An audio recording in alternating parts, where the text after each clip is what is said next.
നമസ്കാരം. ഇന്നലെ ഉത്തർപ്രദേശിലെ ഹത്രാസിലുണ്ടായ ഒരു സംഭവത്തെക്കുറിച്ച് നിങ്ങൾ കേട്ടിരിക്കുമല്ലോ.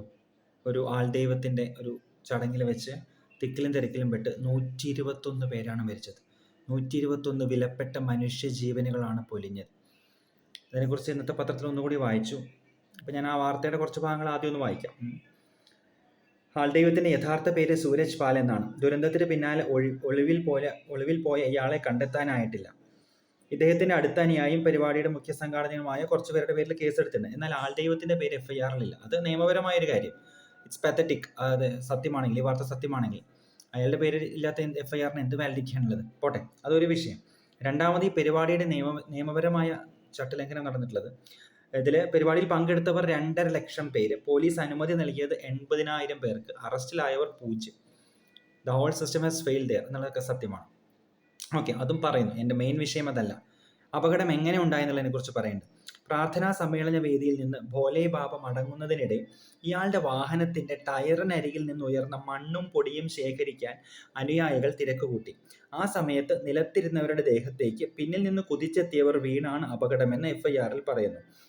ഭോലെ ബാബയ്ക്ക് അരികിലെത്താൻ ശ്രമിച്ചവരെ സുരക്ഷാ ജീവനക്കാർ തള്ളി മാറ്റിയതും ദുരന്തത്തിന്റെ വ്യാപ്തി വർദ്ധിപ്പിച്ചു. എന്താണ് ഇതിനെക്കുറിച്ച് പറയേണ്ടത്? ടയറിൽ നിന്നുയർന്ന മണ്ണും പൊടിയും എന്തോ വിശുദ്ധമായ കാര്യമായിട്ട് കരുതി അത് സ്വീകരിക്കാൻ അതിനുവേണ്ടി പോയ ആൾക്കാരാണ് മരിച്ചത്. മനുഷ്യജീവൻ ഇത്രേ വിലയുള്ളൂ എന്ന് ചിന്ത വരുന്നു. നമ്മുടെ റാഷണാലിറ്റി എവിടെയാണ് പോയത് എന്നുള്ളതും ചിന്തയിലേക്ക് വരുന്നുണ്ട്. ആദ്യമായിട്ട് പറയട്ടെ, ഈശ്വരവിശ്വാസം എന്നത് ഇറാഷണലാണ്, അല്ലെങ്കിൽ സ്പിരിച്വാലിറ്റി എന്നത് ഇറാഷണൽ ആണെന്നുള്ള അഭിനവ ലിബറൽ കാഴ്ചപ്പാടൊന്നും എനിക്കില്ല. ഞാനൊരു ഈശ്വരവിശ്വാസി തന്നെയാണ്, സ്പിരിച്വാലിറ്റിയിൽ വിശ്വസിക്കുന്ന ആൾ തന്നെയാണ്. ഇപ്പോൾ നമുക്ക് ഇഷ്ടപ്പെട്ട, നമ്മൾ വിശ്വസിക്കുന്ന ഒരു വ്യക്തിയോ ഒരു കാര്യമോ ഉണ്ടെങ്കിൽ നമ്മൾ എന്താ ചെയ്യേണ്ടത്? അതിൻ്റെ പേരിൽ നടക്കുന്ന തട്ടിപ്പുകളെ എല്ലാം ന്യായീകരിക്കുകയാണോ വേണ്ടത്? അല്ലോ അതിൻ്റെ പേരിൽ നടക്കുന്ന കള്ളനാണയങ്ങളെ അല്ലെങ്കിൽ തട്ടിപ്പുകളെ തുറന്നു കാട്ടുകയാണോ വേണ്ടത്? നമ്മൾ എത്രത്തോളം ഒരു കാര്യത്തിൽ വിശ്വസിക്കുന്നുണ്ടോ അത്രത്തോളം അത് നേരായ രീതിയിൽ പോകാൻ, അതിൻ്റെ പേരിൽ തട്ടിപ്പുകൾ ഉണ്ടാവാതിരിക്കാൻ, അല്ലെങ്കിൽ അതിന് ഡീവിയേഷൻസ് വന്നാൽ അതിനെ കറക്റ്റ് ചെയ്യാൻ നമ്മൾ ശ്രമിക്കേണ്ടതല്ലേ? അപ്പോൾ അതുപോലെ സ്പിരിച്വാലിറ്റിയിൽ വിശ്വസിക്കുന്ന, ദൈവത്തിൽ വിശ്വസിക്കുന്ന ഒരാളെന്ന നിലയ്ക്ക് സ്പിരിച്വാലിറ്റിയുടെ പേരിൽ കാണിച്ചു കൂട്ടുന്ന ഇത്തരം ഫ്രോഡ് പരിപാടികളെ തുറന്നു കാട്ടാൻ, അല്ലെങ്കിൽ അതിനെക്കുറിച്ച് ഒരു അഭിപ്രായമെങ്കിലും പറയേണ്ടതാണെന്ന് തോന്നി. ഇവിടെ വാട്ട് ഈസ് സ്പിരിച്വാലിറ്റി എന്ന് നമുക്ക് ചിന്തിക്കാം. അത് ഡിഫൈൻ ചെയ്യാൻ ബുദ്ധിമുട്ടാണ്. ഭക്തി എന്താണ്? സ്പിരിച്വാലിറ്റി എന്താണ്? നമുക്ക് എന്താ പറയുക, ജീവൻ, ജഗത്ത്, ഈശ്വരൻ, ഈ 3 കാര്യങ്ങളെക്കുറിച്ചുള്ള അന്വേഷണമാണ് സ്പിരിച്വാലിറ്റിയുടെ ബേസിസ് ആയിട്ട് പറയുന്നത്. നമ്മൾ കാണുന്ന എല്ലാം ജഗത്തിൽ പെടും. Everything that we see around us, അത് ജീവൻ, ഞാൻ, പിന്നെ ഈശ്വരൻ, ദൈവം എന്നുള്ളൊരു കൺസെപ്റ്റ്. അപ്പോൾ ഇത് 3-നെ കുറിച്ചുള്ള അന്വേഷണമാണ് സ്പിരിച്വാലിറ്റിയുടെ കോർ ഇതായിട്ട് വരുന്നത്. മനുഷ്യൻ്റെ എല്ലാ അന്വേഷണങ്ങളും നമുക്ക് ബ്രോഡായിട്ട് ഈ 3 കാര്യങ്ങളെക്കുറിച്ചുള്ള അന്വേഷണമായിട്ട് പറയാം. ഞാൻ വിശ്വസിക്കുന്നത് ഇവൻച്വലി അദ്വൈത സിദ്ധാന്തത്തിലാണ്. അന്വേഷിച്ച് ഇതെല്ലാം ഒരു തന്നെയാണെന്നുള്ളൊരു പോയിന്റിലെത്തുന്നു. അതവിടെ നിൽക്കട്ടെ, നമ്മൾ അദ്വൈതത്തെക്കുറിച്ച് ഒന്നുമല്ല ഇപ്പോൾ പറയുന്നത്. പിന്നെ ഭക്തിയെക്കുറിച്ചാണെങ്കിൽ സ്വസ്വരൂപാനുസന്ധാനം ഭക്തിരിത്യഭിധീയതയെന്ന് വിവേക ചൂടാമണിയിൽ പറയുന്നുണ്ട്. അതായത് അവനവനെക്കുറിച്ചുള്ള, അവനവൻ്റെ സ്വരൂപത്തെക്കുറിച്ചുള്ള, ഞാൻ യഥാർത്ഥത്തിൽ ആരാണ് എന്നുള്ള അന്വേഷണമാണ് ശരിക്കും ഭക്തി, സ്പിരിച്വാലിറ്റിയുടെ ഒരു ഭാഗമായിട്ട് വരുന്നത്. ഈ അന്വേഷണമായിരിക്കണം സ്പിരിച്വാലിറ്റി. ഇതിന് പല തലങ്ങളുണ്ട്. ഇതിന് നമ്മൾ പ്രാഥമികമായ ധർമ്മത്തെക്കുറിച്ച് പഠിക്കണം, മനുഷ്യത്വപരമായ ക്വാളിറ്റീസ് നമ്മൾ നിലനിർത്തണം, അന്വേഷണ ത്വര വേണം, നമ്മൾ ബാഹ്യമായി കാണുന്ന കാര്യങ്ങളുടെ പുറകിലുള്ള, അല്ലെങ്കിൽ അവയെ നിയന്ത്രിക്കുന്ന, അല്ലെങ്കിൽ അവയുടെ അന്തസ്സത്തെ, ചൈതന്യത്തെക്കുറിച്ചുള്ള ചിന്ത വേണം. അങ്ങനെ ഒരുപാട് കാര്യങ്ങളുണ്ട്. അതിലേക്കൊന്നും കടക്കുന്നില്ല. അതൊന്നും എല്ലാവർക്കും താല്പര്യമോ അറിവോ ഇഷ്ടമോ സെയിം അഭിപ്രായമുള്ള കാര്യങ്ങളായിരിക്കില്ല. പക്ഷേ വാട്ട് ഈസ് നോട്ട് സ്പിരിച്വാലിറ്റി എന്നുള്ളതിനെക്കുറിച്ച് 1-2 കാര്യങ്ങളെങ്കിലും പറയണമെന്ന് തോന്നി ഈ ഒരു അവസരത്തിൽ.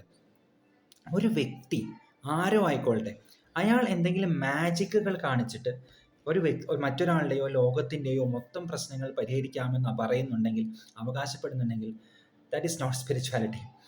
നമ്മുടെ ചിന്താവിഷ്ടയ ശ്യാമളയിലെ ഒരു സീനിൽ പറയുന്ന പോലെ, ദൈവം മാജിക്കുകാരനല്ല, ദൈവം മാജിക്കുകാരെ ഏർപ്പാടാക്കിയിട്ടുമില്ല. മന്ത്രവടി വീശിയും മാജിക് പ്രൂഫ് വീശിയും പല രീതിയിൽ പ്രശ്നങ്ങൾ പരിഹരിക്കാൻ കഴിവുള്ള ആളുകളൊന്നുമില്ല.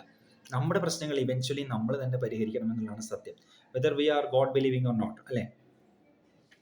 പിന്നെ അങ്ങനത്തെ ഒരാളുടെ എന്താ പറയുക, ദർശനം, സ്പർശനം, അല്ലെങ്കിൽ ഇതിൽ പറഞ്ഞ പോലത്തെ ടയറിൽ നിന്നുള്ള പൊടി, ഇതിനൊക്കെ എന്തെങ്കിലും ദിവ്യത്വമുണ്ട്. ഇത് നമ്മുടെ പ്രശ്നങ്ങളെ മാറ്റും.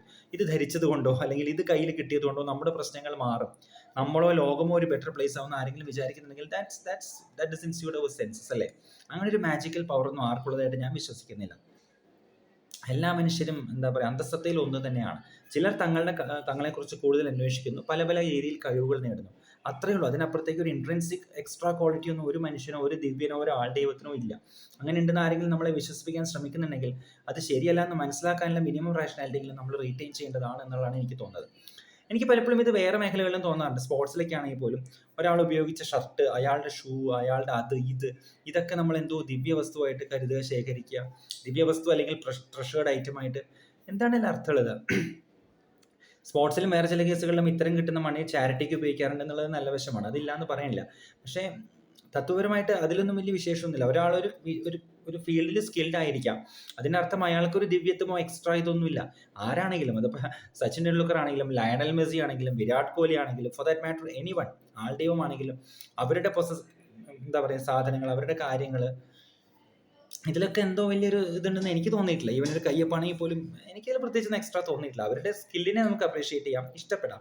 അതിനപ്പുറത്തേക്ക് നമ്മുടെ കയ്യൊപ്പിനുള്ള വിലയൊക്കെ തന്നെ ഇതൊക്കെ തന്നെ ഉള്ളൂ എന്നാണ് എനിക്ക് തോന്നിയിട്ടുള്ളത്. ഓഫ് കോഴ്സ് അത് with full respect their talent. പോട്ടെ, വിഷയത്തിൽ നിന്ന് ഡീവിയേറ്റ് ആവുന്നു. അപ്പോൾ ഇവിടെ ഇങ്ങനെ ഒരാളുടെ ദർശനം കൊണ്ടൊന്ന് പ്രശ്നങ്ങൾ മാറുമെന്ന് വിചാരിക്കാനുള്ള അവസ്ഥയിലേക്ക് മനുഷ്യൻ എത്തുന്നു.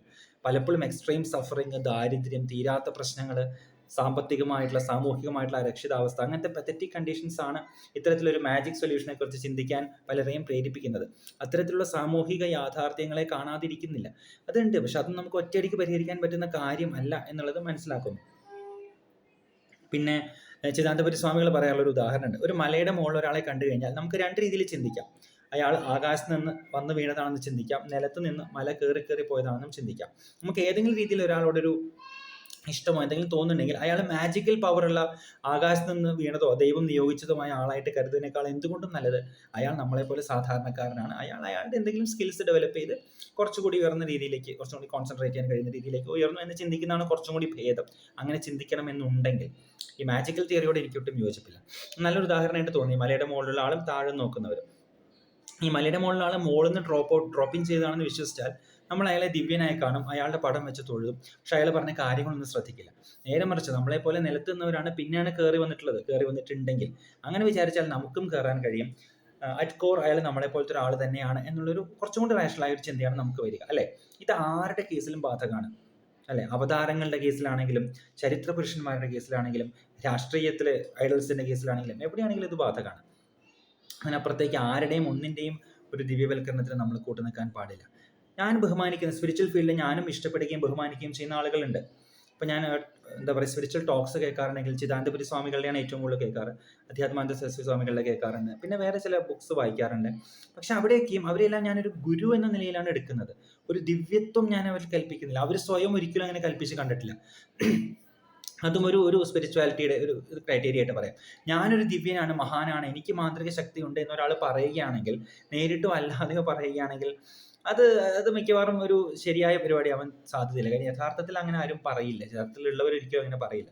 പിന്നെ ഗുരു എന്ന സ്ഥാനത്തിൽ, അറിവുള്ളവർ എന്ന അർത്ഥത്തിൽ നമുക്ക് നമ്മുടെ ധർമാചരണത്തെക്കുറിച്ചും പല കാര്യങ്ങളെക്കുറിച്ചും പറഞ്ഞു തരാൻ ഉള്ള അറിവുള്ളവരെന്ന രീതിയിൽ ഞാൻ ഇവരെയൊക്കെ ബഹുമാനിക്കുന്നു. പക്ഷെ അതിനപ്പുറത്തേക്ക് ഈ പറഞ്ഞൊരു പേഴ്സണൽ ആരാധന അങ്ങനെ ഒരു കാര്യം ആരുടെ പേരിലും എനിക്കില്ല.